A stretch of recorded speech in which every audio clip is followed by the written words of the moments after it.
muchas gracias por estar el día de hoy, un viernes en la tarde aquí. Voy a tratar de no aburrirlos mucho. Vamos a hacer por este ladito y vamos a hablar un poco sobre la radiocirugía estereotáctica ablativa como una terapia de precisión que va a mejorar o va a generar óptimos desenlaces en nuestros pacientes. Entonces, estos son mis conflictos de interés, ninguno relacionado a esta charla. ¿Me escuchan? Sí. Ninguno relacionado a esta charla. Entonces, para empezar, definitivamente la dificultad no radica en desarrollar nuevas ideas, sino en escapar de las ideas antiguas.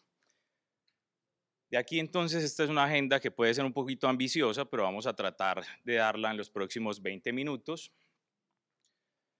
Sabemos y tenemos que tener en cuenta que para la mayoría de la gente la radioterapia o la radiación se administraba de esta manera, con placas ortogonales, no veíamos los volúmenes, planificábamos sobre una placa y decíamos, bueno, aquí está el tumor y simplemente dábamos una dosis.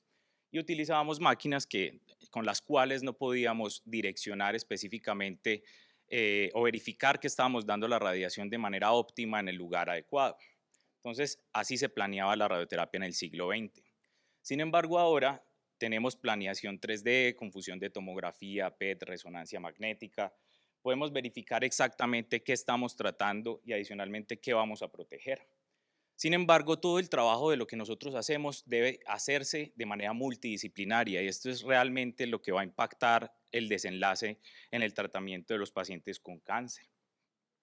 Entonces, ¿qué es la terapia ablativa con radiación? ¿Cierto? Hay dos términos que son análogos, que es la SBRT o la SABR, la radioterapia estereotáctica corporal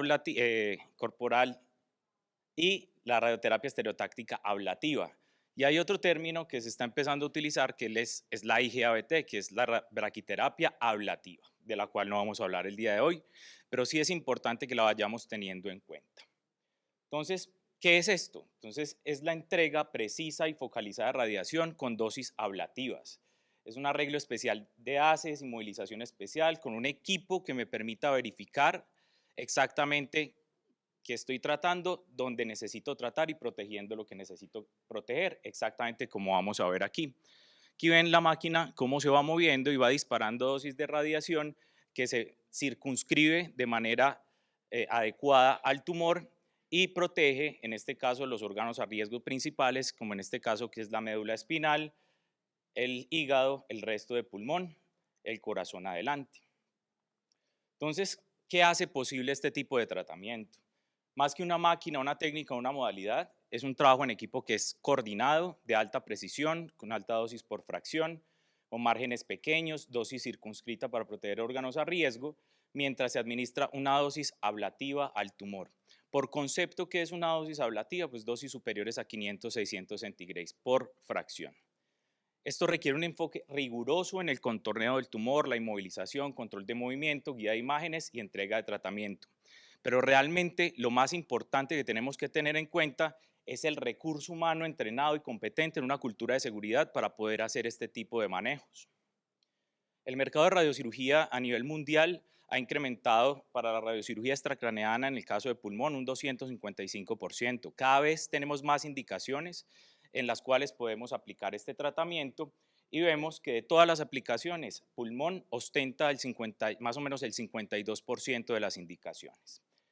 Entonces, aquí tenemos más o menos a grosso modo las indicaciones y las guías para poder hacer radiocirugía. Todos estos tratamientos están dentro de guías clínicas y vamos a hablar principalmente del estadio 1 de pulmón inoperable o de la enfermedad oligometastásica. Clásicamente, cuando nos comparábamos en un estadio clínico 1 de pulmón contra la cirugía con terapias convencionales, pues definitivamente la radioterapia convencional no tenía nada que hacer contra la cirugía en este caso, porque vean que la sobrevida global a 5 años era de 15 a 30%, ¿cierto? Entonces, digamos que en ese momento la radiocirugía, la cirugía era el gold estándar. Sin embargo, muchos pacientes, por diferentes causas, ya sea por comorbilidades, etcétera, pues son pacientes que pueden ser inoperables, ¿cierto? Y si no hiciéramos nada, la sobrevida de estos pacientes pues baja a menos de 6 a 11% a 5 años. Entonces realmente tenemos que tratar estos pacientes. Entonces, cuando hablábamos, ¿y por qué es importante y por qué es beneficiosa la radiocirugía? Cuando hablábamos de radioterapia convencional o radioterapia antigua, miren cómo la radiación que se administraba era una dosis equivalente de 60 Grays. Ya les voy a explicar esto para qué sirve y cuál es la importancia. Sin embargo, cuando hablamos de radiocirugía, vemos que la dosis dentro del PTB, que es el tumor como tal, más el movimiento, etcétera, pues la dosis es superior, que son 100 Grays. ¿Y por qué esto es necesario? Porque vemos que cuando hacemos correlación de curvas de control tumoral versus curvas de daño a órgano a riesgo, vemos que el threshold, el punto para yo poder destruir un tumor y generar un control local superior al 90%, pues el equivalente es 100 Grays, ¿cierto? Entonces yo necesito administrar al menos 100 Grays para poder conseguir un control tumoral que sea superior al 90%. Y de ahí es la necesidad de nosotros tener alta tecnología. Sin embargo, es importante que nosotros escojamos bien el paciente, ¿sí? No todo el mundo es tributario de esto. Entonces, este es un paciente que tiene una lesión ultracentral y ahorita vamos a ver qué significa eso, pero tiene una enfermedad intersticial difusa bien marcada, ¿sí? Es un tumor pequeñito al lado del esófago, ¿sí? Al lado de la tráquea, la carina, etcétera, pero tiene una enfermedad intersticial compleja.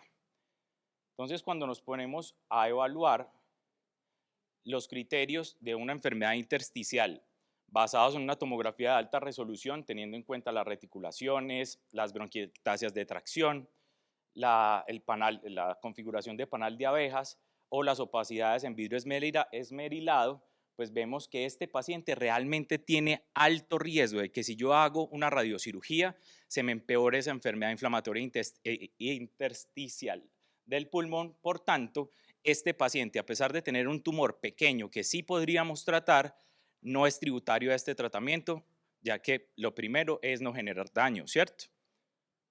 Entonces, la radiocirugía de pulmón actualmente pues, ha crecido más o menos un 120% y a 3 años la sobrevida global ha mejorado, tiene menos efectos adversos y lo más importante, el criterio de curación no es solamente curar el paciente, sino es curación con calidad de vida y eso es lo que realmente tengo que perseguir en el tiempo. Entonces, tenemos diferentes retos cuando hacemos tratamientos de cáncer de pulmón. El movimiento por la respiración. Hay cambios en la línea de base y los tumores de pulmón no se mueven de arriba a abajo, sino que tienen movimientos erráticos que nosotros tenemos que rastrear mientras estamos haciendo un tratamiento. Además, adicionalmente, tenemos tejidos altamente sensibles que rodean la lesión que necesito tratar. Entonces, para esto necesitamos tecnología que nos permita rastrear todo esto que les acabo de decir. Por tanto, cuando nosotros hacemos una planificación para radiocirugía de cáncer de pulmón, tenemos que tener en cuenta el movimiento de la lesión. Y para eso utilizamos este tipo de dispositivos para hacer compresión abdominal, inmovilización de rodillas, seguimiento y la utilización de realidad virtual para poder decirle al paciente cómo tiene que ser su ciclo respiratorio y en qué momento voy a disparar. En resumen, la SBRT tiene una eficacia en estadio clínico 1 de control local a 3 años superior al 85% y va de 85 a 96% dependiendo del estudio que nosotros consultemos. Más o menos la sobrevida global a 3 años de 55 a 60% en los pacientes que son médicamente inoperables, pero aquí tenemos que tener en cuenta que estos pacientes que son inoperables son porque tienen comorbilidades severas, ¿cierto? Entonces digamos que esta sobrevida tiene riesgo competitivo con las comorbilidades que los pacientes tienen. Y en el estadio operable, miren que puede ir desde 76 a un 95%, o sea que tenemos un resultado que es altamente competitivo cuando lo comparamos con cirugía, que va desde el 73 a un 79% dependiendo de las series. Bueno, entonces si hablamos de toxicidad, ¿cierto? Yo creo que hay algo en oncología y en radioterapia que tenemos que empezar a cambiar el chip y es que usualmente cuando se piensa en radiación se piensa en toxicidad, pero tenemos que empezar a pensar en cura, ¿sí? La radiación cura pacientes y se tiene que conocer mucho mejor cómo se utiliza y cómo funciona. Entonces, realmente la radiocirugía tiene baja incidencia de toxicidad sintomática, más o menos que produzca síntomas en un 12%, que sea grado 4 o grado 5, realmente es muy baja, es 0.5%.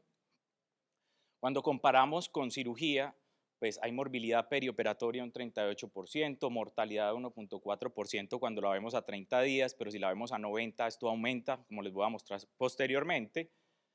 Toxicidad grado 3 y 4, 44%, y dependiendo de la técnica que se utilice, pues esta toxicidad y la mortalidad va a variar, ¿cierto? Entonces, como vemos, cuando comparamos, la gran mayoría de estos pacientes pues son sometidos a cirugía en una corte de 76.000 pacientes versus 8.200 pacientes, pues realmente hay una diferencia porque la mayoría de estos pacientes se operaba. Sin embargo, cuando empezamos a poner un punto de corte en 70 años, ¿sí? Y evaluamos la mortalidad a 90 días, las curvas realmente se separan, tanto para la enfermedad, tanto para la lobectomía como para las resecciones sublobales versus la radiocirugía como tal. Entonces, si yo le preguntara, y este fue un survey que se hizo, una encuesta, a diferentes pacientes que fueron sometidos a ambos tratamientos, tanto a cirugía como a radiocirugía en un escenario de rescate, y les volvimos a preguntar, bueno, ¿usted qué tratamiento preferiría? Habiendo sido sometido a ambos tratamientos, miren las respuestas. La mayoría fueron 69 lobectomías, 39 resecciones sublobares y 89 watts. Y de 35 de 39 personas se arrepentían de haberse operado y escogerían la radiocirugía como uno de los tratamientos principales. Entonces, este tipo de tratamiento está en las guías clínicas y tenemos alta evidencia de poderlo administrar. Sin embargo, tenemos retos en el tratamiento, ¿sí? Estos retos, voy a tratar de resumirlos, son pacientes que tienen tumores mayores de 5 centímetros, enfermedad central, ultracentral, cuando tenemos tumores múltiples, la enfermedad recurrente y cómo combinamos todo esto con terapia sistémica, ¿cierto? Digamos que la inoperabilidad médica podría contraindicar un estadiaje mediastinal invasivo en pacientes que son muy frágiles. Hay retos en la administración de dosis ablativas cuando los tumores son voluminosos, cuando son mayores de 5 centímetros, sin exceder en ocasiones las tolerancias de los órganos a riesgo. Hay un riesgo incrementado de los tumores que son más grandes en las recurrencias locales, regionales y a distancia, y a menudo la inoperabilidad médica pues genera, ¿qué pasó? La inoperabilidad médica podría contraindicar la quimioterapia. Entonces, cuando evaluamos estudios recientes sobre las tasas de recurrencia locorregional y a distancia, pues vemos que la enfermedad o la recurrencia locorregional relativamente la tenemos controlada con los tratamientos locorregionales, en este caso radiocirugía, un 11.8% de recurrencia locorregional. Sin embargo, cuando hablamos de la enfermedad a distancia, pues ya es bastante ominosa, es un 31.3%, ¿cierto? Entonces la radiocirugía mejora el control local y la quimioterapia controla o mejora el control regional y a distancia, ¿cierto? Entonces de aquí tenemos que tener en cuenta, este es un estudio retrospectivo, todavía no tenemos estudios prospectivos en este tema, pero vemos que en este estudio vemos cómo la quimioterapia más la radiocirugía en los tumores voluminosos con factores de riesgo, pues realmente nos ayuda a controlar esa enfermedad regional y a distancia. Entonces, la otra pregunta es cómo fusionamos o cómo combinamos esto con inmunoterapia, y ya el doctor Raes nos dio bastante visión sobre el tema. Entonces, usualmente los pacientes resecables quirúrgicos tienen tratamientos sistémicos adyuvantes dependiendo de los factores de riesgo con un beneficio modesto. Hay nuevos datos que muestran que la incorporación de terapia neoadyuvante o adyuvante con inmuno para pacientes seleccionados después de cirugía, pues mejora los desenlaces. El rol de la radiocirugía y la quimioterapia, en este momento solamente tenemos ese estudio retrospectivo que les mostré, entonces por tanto está pobremente definido, pero es algo que tenemos que empezar a pensar, sin datos prospectivos. Y el rol de la inmunoterapia con radiocirugía está bajo investigación en 3 estudios clínicos. Digamos que el escenario de dar inmunoterapia después de una terapia radical local, pues está principalmente abocado como un generador de hipótesis en este estudio recientemente publicado, donde la administración de atezolizumab después de los pacientes, después de haber operado a un paciente que tuviera un estadio clínico 2 a 3A, pues mejoraba la sobrevida global y la sobrevida libre de enfermedad. Cuando hablamos de la combinación de radiocirugía más inmunoterapia, pues tenemos 3 estudios, el Pacific 4, donde se da durvalumab adyuvante, en este momento su endpoint primario es PFS, y está por reclutar 630 pacientes, atezolizumab neoadyuvante, concurrente adyuvante, desenlace sobre vida global, y el Keynote 867 con pembrolizumab. Entonces no me voy a meter mucho en eso porque ya el doctor Raez habló un poco de eso para poder tratar de cubrir todo el tema. El uso de radiocirugía en enfermedad central y ultracentral. Tenemos diferentes guías que nos soportan el uso de este tipo de tratamiento, pero tenemos que hacer ciertas precisiones acá.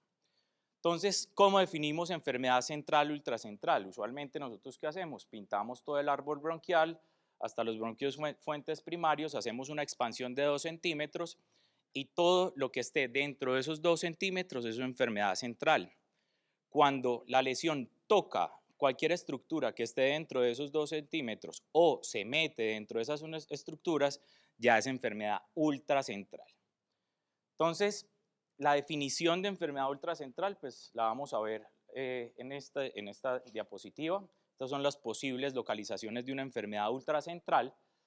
Y lo más importante de esto es hablar, ahí sí, de las posibles complicaciones si hacíamos radiocirugía convencional. Siempre pensamos que la radiocirugía iba de 1, 3, 5 sesiones y pensamos que no podíamos hacer más sesiones, porque ya no era radiocirugía.